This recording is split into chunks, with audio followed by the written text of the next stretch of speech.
வணக்கம். Tube toast.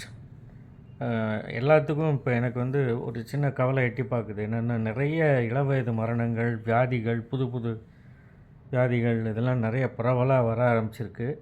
முன்காலத்தில் இல்லாதது ஏன் இப்படி அப்படின்னு நம்ம பார்க்கும்போது, செயற்கை உரங்கள், பூச்சிக்கொல்லி மருந்துகள், கால்சியம் கார்பைடு, அது ரிலீஸ் பண்ணுற அசிட்டிலின், எத்திலீன், இந்த மாதிரியான ரசாயனங்கள் தான் அதுக்கு மூல காரணம்னு சொல்கிறாங்க. நிறைய கேன்சர் இன்டியூசிங் மருந்துகள் இது ரசாயனங்கள் இதெல்லாம். ஸோ இதெல்லாம் நம்ம அவாய்ட் பண்ணணும்னா நம்மக்கிட்ட ஒரு தேடல் இருக்கணும். நம்ம ஆர்கானிக் ப்ரொடியூஸ், அதாவது அந்த தரமான பூச்சிக்கொல்லி ரசாயனங்கள் இல்லாமல் விளைவிக்கப்பட்ட காய்கறிகள், பழங்கள், தானியங்கள் எல்லாத்தையும் தேடி தேடி வாங்கணும். ஆன்லைன்லேயும் சரி, ஆஃப்லைன்லேயும் சரி. இதே சமயத்தில் இதெல்லாம் செய்கிறாங்க பாருங்கள், தெரிஞ்சே ஒரு பாவச்செயல் மாதிரி. வேணாம், விட்டுருங்க.